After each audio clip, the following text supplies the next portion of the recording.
Retour au débat de France 24, la candidature de Donald Trump désormais officielle, du moins l'investiture qu'il doit accepter demain du Parti républicain après avoir glané une très nette majorité de délégués à la convention de Cleveland dans l'Ohio. Ce n'est pas une surprise, il faut dire qu'il avait largement remporté les primaires. Pour en parler à mes côtés, Evelyne Josselin, Célia Belin, François Durper et Denis Lacorne. On va reprendre donc notre discussion là où on l'avait arrêtée. Donald Trump, ses rapports avec le Parti républicain. Vous aviez un mot à ajouter, Evelyne Josselin? Oui, parmi les erreurs qui ont été commises par la direction républicaine, il y a une erreur fondamentale, c'est de ne pas avoir compris le pays profond. Or, Donald Trump a non seulement écouté les gens du Tea Party, mais il a écouté le reste de l'Amérique également. Il a pris la peine d'aller vers le peuple et de comprendre quelles étaient leurs doléances. Et il y a parfaitement répondu. Et aucun des autres candidats, aucun des 16 autres candidats n'aurait été capable de battre Hillary Clinton. Aucun. Parce que tous étaient tétanisés par le politiquement correct, qui est une horreur et qui véritablement est quelque chose qui doit disparaître du paysage politique. Et c'est quelque chose qui véritablement gagne notre société et qui est très dommageable. Et donc, Trump est arrivé et a donné un coup de pied dans tout ça, et c'est formidable. Et il suscite un enthousiasme que l'on peut comprendre. Oui, Shane Coulter et Fox News, mais c'est vrai que pas forcément dans l'ensemble du pays non plus. Dans le pays, eux sont des intellectuels. Oui. Moi, je vous parle du pays profond. Oui. Donc, il y a vraiment... Et alors, en plus, c'est le candidat avec tout ce qui se passe comme émeute contre la police, la guerre contre la police, c'est une honte.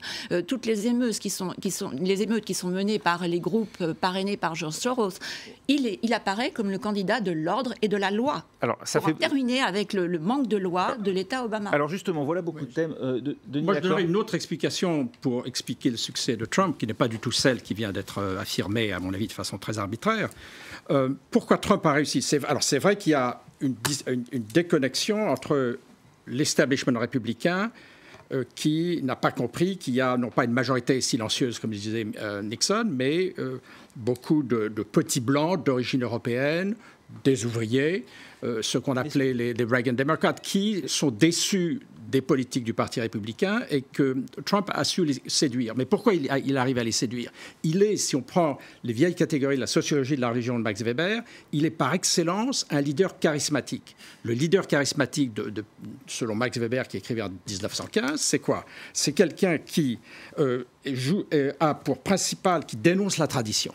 Il dénonce la tradition, les établissements, les gens en place, y compris dans son propre parti. Ça, c'est la première caractéristique. Le leader charismatique est quelqu'un qui prétend parler vrai, qui n'a pas de langue de bois, vrai ou faux, peu importe. Et c'est aussi quelqu'un qui est entouré de miracles qui confirment son succès, les miracles étant qu'il a réussi à vaincre tour à tour jusqu'à 16 ou 17 adversaires. Et en même temps, le leader charismatique, c'est le prophète, c'est le chef de gang, le chef de guerre, le mage. Voilà les exemples que Max Weber donne de leader charismatique. Trump a réussi parce qu'il a joué là-dessus en rejetant les traditions et en s'appuyant sur des gens, sur les émotions, les ressentiments des petits blancs qui sont les laissés pour compte de la reprise économique. C'est pour ça qu'on lui parle. Alors, il y a le franc-parler, effectivement, qui lui est largement crédité par une frange de l'opinion. Est-ce que c'est aussi pour ça, Célia Belin, qu'on lui pardonne parfois des maladresses ou des erreurs? Il le reconnaît lui-même qu'il en a commises, et notamment cette fameuse histoire de plagiat, où là, on l'apprend, la personne qui serait à l'origine du discours de Melania Trump, qui admet avoir mélangé des morceaux de ce discours avec ceux de Michelle Obama de 2008. C'est vrai que c'est un vrai décalque pour certaines parties. On n'avait jamais vu ça lors d'une convention. Mais ce qui est formidable avec Donald Trump, c'est que chaque nouvelle gaffe efface la précédente. Et donc, en réalité, on ne finit que par commenter la dernière. Donc là, c'est Melania Trump avec le plagiat. Mais comme il y en aura une autre dans une semaine, en fait, c'est extrêmement pratique. Pourquoi Hillary Clinton traîne une affaire d'email depuis 6 mois et Donald Trump parce qu'elle a fait une erreur. Enfin, elle est quand même assez importante, cette erreur-là. Mais, et puis, donc, derrière, il y a tout un système. Mais c'est pratiquement ça. C'est-à-dire que Donald Trump, comme il a enchaîné tout un tas de gaffes et il est sorti complètement des clous. En réalité, on ne lui reproche que le dernier événement. Mais plus profondément que le fait qu'il enchaîne les grossièretés, les mensonges, c'est aussi parce que ça... Et que ses électeurs ne lui en veulent pas, c'est parce que quelque part, on accepte qu'il puisse aller dans des excès totaux parce qu'il est capable de dire ce qu'il veut, lui. Il est capable de renverser, comme vous le disiez, le politiquement correct. Il est capable de ne pas respecter les règles. Et il y a une forme de respect et une forme de jubilation devant ce fait-là. De transgression. C'est de la même manière, en fait, on lui pardonne le fait d'être richissime, milliardaire, d'avoir énormément bénéficié, profité du système lui-même, parce que, quelque part, cet argent, c'est le gage de son indépendance. Donc, en fait, c'est extrêmement paradoxal. Oui, on pourrait faire le parallèle avec Silvio Berlusconi en Italie. En ce qui concerne le soi-disant plagiat de Mélanie Trump... Avéré, pas soi-disant, avéré, de certains plagiats. Il y a une chose tout de même... Ne répétez pas ce que dit Trump lui-même, à savoir le soi-disant plagiat, c'est un plagiat avéré. Du discours de Mme Obama. Oui, Trump l'a reconnu. 7% du discours. Après beaucoup de temps. La phrase capitale, la phrase clé du discours de Mme Obama, c'était « Je ne suis fière de ce pays que depuis que mon mari a été choisi pour être le nominé du Parti démocrate. » Ça, vous pouvez quand même pas dire que Mélanie Trump l'ait copié là-dessus. C'était pas dans ce discours-là. Ça a fait polémique, c'était lors d'une primaire. Il n'y a pas de comparaison possible. Non, mais la phrase... C'est encore une mauvaise querelle qui est cherchée à Trump. Le discours de Michelle Obama ne comportait pas la phrase en question qui a été prononcée suite à une primaire, donc antérieurement à ce discours. Pas pendant la convention, c'était antérieurement. Non, elle l'a prononcé une fois, ça a fait polémique. Ça a fait polémique aux États-Unis, mais enfin, peu importe, si vous préférez. Non, mais François Durper ne nie pas qu'elle l'ait prononcé. Mais pas du tout, je corrigeais juste, mais si les gens en Internet, ils vérifient. De trouver à redire sur n'importe quoi, sur tout ce que c'est la n'importe quoi. Un plagiat, c'est grave. Dans un système américain qui privilégie l'éducation universitaire. Quand vous faites un plagiat dans une université américaine, vous perdez votre diplôme et vous êtes chassé de l'université. C'est très grave. Le plagiat, pour un Américain qui a fait quelques études, c'est quelque chose qui ne se fait pas. Et pour un bon journaliste aux États-Unis, on ne fait pas de plagiat, madame. Non. Et le plus extraordinaire avec Trump, c'est que... Et on parle d'expérience personnelle. Lorsqu'elle évoque des expériences... Non, lorsqu'elle parle d'expériences personnelles, les mots sont exactement les mêmes prêtés à des membres de leur famille. Mais il ne faut pas... Dans les deux cas. C'est un discours... Il ne faut quand même pas être plus royaliste que le roi. Trump vient te dire 7% est plagié. Excusez-moi. Il ne faut pas être plus royaliste. Il a mis du temps. Au début, il a pataugé. 7%, c'est pas un plagiat. C'est que 7%. Mais Trump vient de dire 7%. Au début, il n'a pas reconnu le plagiat. Là, il vient de dire, là encore, le téléspectateur averti pour en vérifier sont plagiés. Trump l'a reconnu. Juste pour essayer de comprendre, malgré tout, ce qu'on a du mal à percevoir, nous, vu de France, on a l'impression que Trump, dans ses déclarations, est un candidat de notre point de vue très conservateur et que pourtant, il y a un malaise au sein du parti. Justement, il y a un malaise au sein du Parti républicain. Est-ce que ça tient à ses idées ou à sa personnalité ? Est-ce qu'en gros, est-ce que ces idées sont conservatrices ? De la part des classiques républicains, c'est largement personnel. C'est une détestation personnelle pour Donald Trump, absolument. Parce que certains lui reprochent de n'être pas assez conservateur, c'est-à-dire de ne pas suivre les lignes, les 4 piliers du conservatisme, qui sont le conservatisme en matière de sécurité. Il veut bouleverser effectivement 60 ans, ou même plus 70 ans de politique extérieure américaine. On lui reproche de ne pas être assez conservateur du point de vue religieux aussi, et ça, là, je crois qu'il vient de démontrer le contraire en prenant Mike Pence. On lui reproche de ne pas être assez conservateur en économie surtout. Les libertariens sont vent debout dressés contre lui, parce que c'est pas qu'il soit contre le libre marché, il est pour le marché équilibré et équitable. C'est toute la différence. Ça vient d'être dit sur Mike Pence, c'est intéressant, puisqu'il choisit un colistier, Mike Pence, qui est très intéressant. C'est le gouverneur de l'Indiana. Oui, vous savez, cette loi anti... on connaît Mike Pence, gouverneur. Alors là, pour le coup, conservateur. Ce qui est très intéressant, parce que logiquement, dans le choix du colistier, il est destiné à élargir son électorat, à aller chercher un État qu'on n'a pas dans les swing states ou quelque chose comme ça. Or, le choix de Mike Pence, c'est pas tout à fait ça. Le choix de Mike Pence, c'est il me faut quand même continuer à unifier mon parti autour de moi. Et ça, c'est peut-être déjà l'indication de ce qui peut se passer. C'est-à-dire, si Donald Trump passe beaucoup de semaines à se dire il faut que je continue à unifier le parti autour de moi, et notamment les donateurs. Mike Pence, c'est important aussi pour les donateurs. Un certain nombre de donateurs ont peur précisément de ce discours qui n'est pas un discours traditionnel, notamment sur le plan économique, qui surprend beaucoup de milieux d'affaires aux États-Unis. Et là, Mike Pence, il est destiné à donner un certain nombre de garanties. Sauf que l'élection, c'est très bientôt. Donc la préoccupation, c'est quand même d'aller élargir son électorat plutôt que de se dire qu'est-ce que je fais pour unifier mon parti. Denis Lacorne, pas assez conservateur au plan des valeurs morales ou religieuses au point de prendre donc Mike Pence. Sur l'économie, protectionniste, souverainiste, dirait-on même ici, alors que le Parti républicain a plutôt une tradition d'ouverture. Oui, et puis surtout, il n'est pas opposé au démantèlement il est plutôt opposé au démantèlement de l'État-providence, qui fait partie d'un des dogmes du Parti républicain. Lui, il est pour maintenir, disons, une sécurité pour les travailleurs. Donc, il a, d'une certaine façon, il adopte. Il est keynésien d'une certaine façon et il adopte des thèmes qui sont propres au Parti démocrate. Il ne veut pas simplement moins d'État, moins de dettes, moins d'infrastructures, et c'est pour ça qu'il plaît à cette classe ouvrière qui est en difficulté dans la ceinture de la rouille. Sur la politique, Célia Belin, sur la politique étrangère, il sera isolationniste ou interventionniste, Donald Trump? Il appelle déjà les pays de l'OTAN à être davantage mis à contribution. Alors, Donald Trump, il a une politique étrangère qui est basée sur l'instinct, quelques grandes opinions qu'il a depuis une trentaine d'années.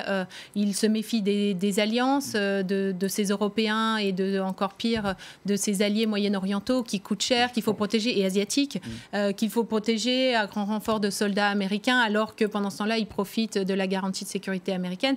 Il est fondamentalement protectionniste, anti-libre-échange, mais il y a aussi beaucoup d'incohérences dans la politique étrangère de Donald Trump. Il s'est beaucoup contredit. Il a eu des positions très fortes, y compris sur la torture, à un moment revendiquant la possibilité d'utiliser des techniques d'interrogation musclée. Waterboarding. Voilà. Et puis finalement, en revenant dessus, en se contredisant à de multiples reprises.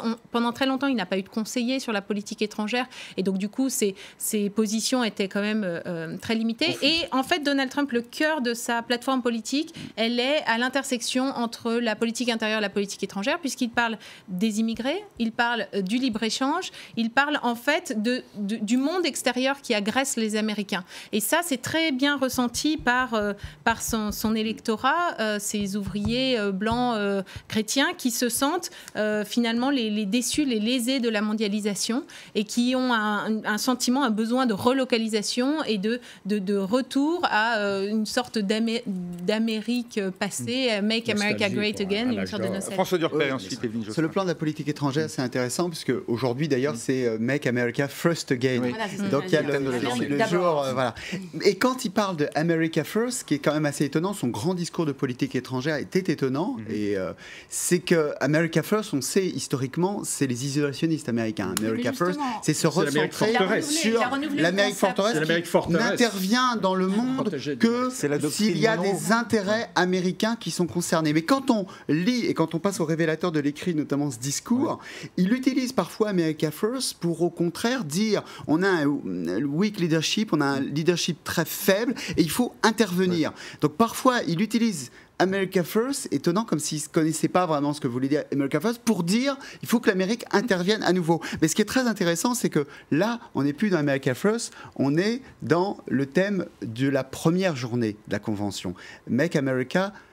non pas safe again, non pas great again, mais safe again. Et ce qui est très intéressant, ce qui vient d'être dit, c'est qu'il va mélanger dans cette question de sécurité, c'est très intéressant et c'est peut-être, si vous voulez, aussi un des apports de cette convention, c'est définir une thématique qui va porter tout au long de sa campagne. Il y a un problème de sécurité.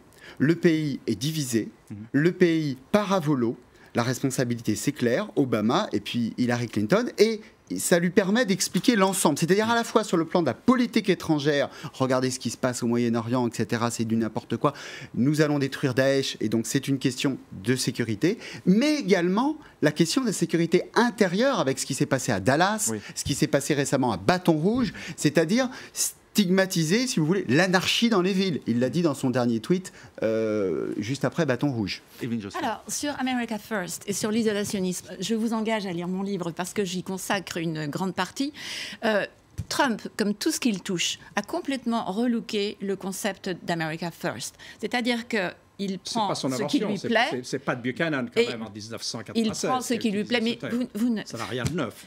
il prend ce qui lui plaît dans un concept et il laisse ce qui le dérange et qui ne lui plaît pas. Autrement dit, il est rénovateur, il est promoteur immobilier également dans les concepts qu'il touche. Et récupérateur de vieux concepts qui remontent à 1996. Et la défense avec Trump, effectivement, devrait prendre un tournant, mais il n'a pas dit pour autant qu'il allait abandonner les alliés. Et même récemment, il vient de dire, grâce aux événements qui se sont passés en France, à Nice, je souligne aussi l'élégance morale quand même d'avoir retardé d'un jour l'annonce de la vice-présidence par égard pour les victimes françaises. Et puis, aucun égard, ça c'est absolument mensonger, madame. Au moment du Bataclan, qu'a dit Trump, monsieur, il a dit les Français. Écoutez, au moment du Bataclan, qu'a dit Trump à propos des Français? Au moment du Bataclan, Trump dit les Français, ils avaient qu'à s'armer, il n'y aurait pas eu de problème. Voilà le commentaire de Trump sur la politique française. Il a dit quelque chose de très important sur l'OTAN, il ne va pas laisser tomber l'OTAN. Il peut effectivement demander aux Européens de participer, aux membres de l'OTAN de participer activement, de verser les 2% auxquels ils sont tenus et qu'ils se gardent bien de verser pour la plupart d'entre eux, à part la France, la Grèce et l'Angleterre. Et c'est tout de même gravissime. Donc il a parfaitement raison. Et il a dit qu'il ferait intervenir l'OTAN. Il veut simplement donner une autre mission à l'OTAN qui est de nous défendre de l'islamisme radical, justement, terroriste. Son vice-président Mike Pence qui avait jugé insultante et anticonstitutionnelle la proposition d'interdire d'entrer les musulmans sur le territoire américain. Il s'est ravisé, il s'est rallié, comme l'ont fait Sean Spicer et Reince Priebus, il s'est rallié aux thèses de Trump. Et ils ont besoin d'un véritable leader. Et Trump n'est pas un idéologue borné, il n'est pas quelqu'un qui va s'obstiner dans une mauvaise voie si ça le conduit à la défaite. Il saura écouter les gens, il saura écouter les meilleurs conseillers. Qui est absolument incohérent, et c'est ça la difficulté. Parfaitement crédible.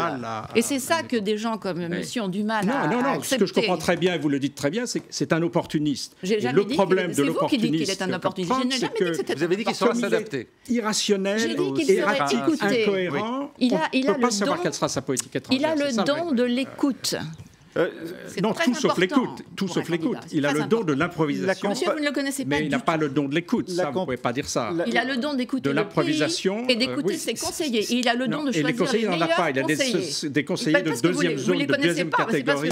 Il n'a pas de vrais conseillers en politique étrangère. Il a d'excellents conseillers, mais vous ne les connaissez pas. Vous les ignorez. Vous ne savez pas de quoi vous parlez. D'ailleurs, il dit lui-même, les meilleurs conseillers que j'ai, c'est moi-même. C'est lui, en fin de compte, après avoir écouté les autres. Oui, ce qui veut dire qu'il se sent tellement supérieur, comme le leader charismatique, il n'a pas besoin de consulter ses conseillers, il a raison. La campagne de Donald Trump qui se déroule, on l'a rappelé, sur fond de tensions communautaires aux États-Unis, après la mort de Noirs américains suite à des violences policières, mais aussi les meurtres de policiers à Dallas et Baton Rouge. Est-ce que la poursuite de la campagne et l'élection éventuelle de Donald Trump aggraverait ou pas ces tensions ?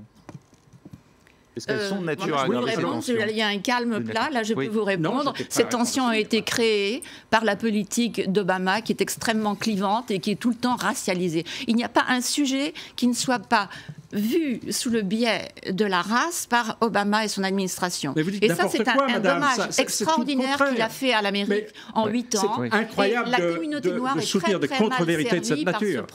Non, mais on ne peut pas soutenir de telles contre-vérités, monsieur. C'est pas possible. Inacceptable. Denis Lacorne. Non, c'est inacceptable. Qu'est-ce que c'est que la politique d'Obama ? Obama, le premier noir élu président aux États-Unis, qu'est-ce qu'il a fait ?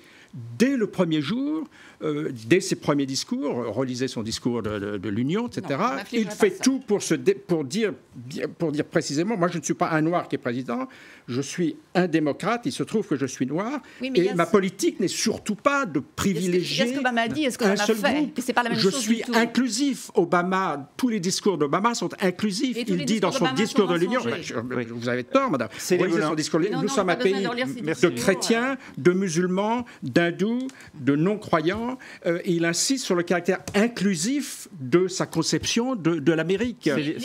Les tensions il n'est pas quelqu'un qui crée des tensions raciales. Non, mais les tensions raciales existent et elles ont quand même augmenté depuis l'élection d'Obama, mais globalement par réaction face à l'élection du premier président noir américain. Et dans le même temps, je dois le rappeler qu'on parlait tout à l'heure de la crise économique aux États-Unis. Après, il y a eu une reprise de la croissance, mais il y a aux États-Unis en ce moment une très forte montée des inégalités et un immobilisme social important, l'ascenseur social. Des salaires depuis déjà plus d'une décennie. Or, qu'est-ce qu'il s'est passé? C'est que ce sont les minorités raciales, les latinos, les noirs américains, qui plutôt tendanciellement ont vu leur sort à peu près s'améliorer, ou en tout cas de manière un peu plus rapide que les blancs américains, et qui également ont vu leur sort s'améliorer, mais moins rapidement. Et donc, ce sentiment de perte de vitesse, alors que d'autres sont privilégiés, d'autres minorités sont privilégiées, fait qu'il y a un sentiment un peu revanchard, ou en tout cas, on se pose la question de savoir pourquoi tous les autres profitent du système et moi, je n'en profite plus. Non, et là, on a ce phénomène-là, et on a un deuxième phénomène, qui est le phénomène d'une nouvelle revendication des droits civiques américains à travers le mouvement Black Lives Matter, où maintenant, ce qui était supporté comme des violences policières depuis des décennies n'est plus supporté. Et donc là, il y a une reprise de la revendication droits civiques aux États-Unis. Et en tout cas, et quelle est la réponse de Trump, malheureusement, c'est qu'il a invité l'un des directeurs du National Rifle Association à parler à la convention, M. Cox, qui a parlé hier. Donc le lobby des armes est quelque chose qui est porté sur un plateau d'argent. Et en tout cas, s'agissant du rôle de Barack Obama, et François Durper était avec mon plateau ce soir-là, il y a quand même eu un discours très clair de Barack Obama de soutien aux forces de l'ordre aux États-Unis. Non mais attendez, c'est pas parce qu'il dit qu'il soutient les forces. Le discours de Cox. C'est une question à François Durper. Merci. Soit. Vous avez beaucoup coupé la parole, vous avez remarqué depuis le début de cette émission. Et c'est une analyse que vous voulez ou c'est un point de vue? Non, c'est un fait. On peut difficilement accuser Barack Obama d'avoir attisé les tensions dans ce pays, en tout cas si l'on s'en tient même à ce dernier discours. En tout cas, c'est l'avis des Américains quand on leur pose la question massivement. Il a essayé de tenir un équilibre. La situation, effectivement, si on veut prendre un peu l'analyse de ce qui va se passer dans les prochaines semaines, ce que va essayer de faire Donald Trump, c'est de se dire il y a une situation préoccupante pour l'ensemble des Américains. 35% des Américains aujourd'hui estiment qu'il y a un problème avec les relations interraciales. Cette enquête menée par Gallup, depuis qu'elle existe, depuis plus de 20 ans, jamais le chiffre n'avait été aussi important. 35% des Américains qui se disent qu'il y a un vrai problème de relations interraciales.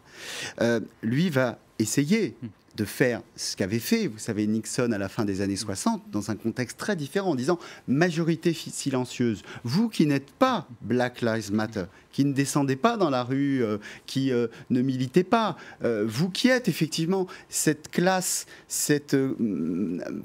blanche, vous savez, analysée par le prix Nobel de 2015, qui disait ce sont les seuls à avoir vu leur mortalité augmenter entre 1999 et 2014.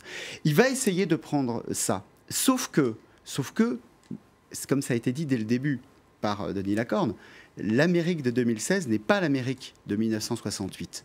Vous avez aujourd'hui dans tous les États une augmentation du vote des hispaniques, une mobilisation du vote afro-américain. Et c'est pour cela qu'un certain nombre de républicains se disent, si on avait eu aujourd'hui Ted Cruz ou Marco Rubio ou Jeb Bush, ça aurait été un référendum anti-Hillary Clinton. Or là, la personnalité d'Hillary Clinton, les casseroles d'Hillary Clinton, le fait qu'elle soit beaucoup d'Américains disant on n'a pas confiance en elle, regardez, ne va pas compter. Parce que ça ne sera pas un référendum anti-Clinton, ça sera un référendum pour ou contre, il est tellement présent, Donald Trump. Et moi, l'analyse que je fais là maintenant, mais ça peut changer, c'est un corps vivant, une campagne, c'est que ce référendum, les Américains répondront non. Et on va se quitter et on va arrêter sur ces mots parce qu'il est temps de passer à l'actualité vue du net. Restez avec nous tout de suite. Karim Yaoui qui va me rejoindre en plateau.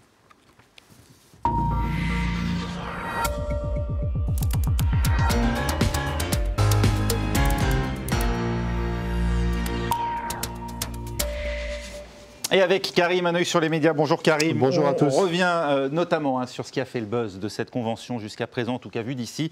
C'est ce fameux discours de Melania Trump sur lequel on semble avoir quelques éléments de réponse aujourd'hui, même s'ils ne sont pas forcément toujours très satisfaisants. Alors c'est vrai qu'on en a énormément parlé. Il y a énormément de tweetos qui ont réagi. Elle a été, c'est vrai, un petit peu ridiculisée, Melania Trump. On a vu beaucoup d'images circuler. Celle-ci partagée par Jacques Cardoz avec une Michelle Obama qui tient une pancarte entre ses mains, Bring Back My Speech. On se souvient de cette image, c'était Bring Back My Daughter. Alors évidemment, sur les réseaux sociaux, on s'est empressé de publier des détournements comme celui-ci, avec une Melania Trump en train de copier dans cette salle de classe sur une Michelle Obama très studieuse. Évidemment, aujourd'hui, on retiendra dans les médias que la famille Trump tout entière est entrée en campagne.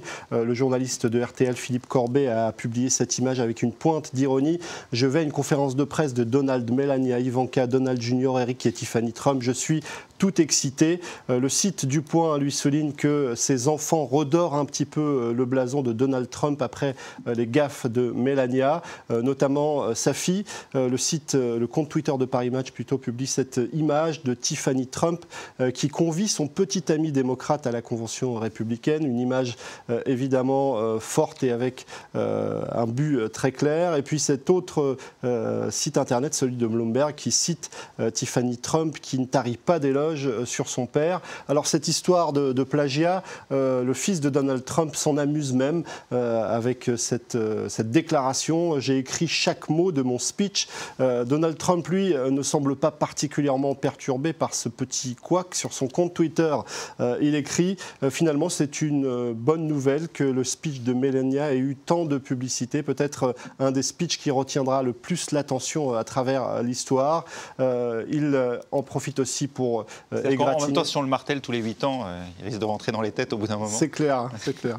En tout cas, lui, il considère qu'on passe beaucoup plus de temps à analyser ce discours de Melania que les emails d'Hillary Clinton.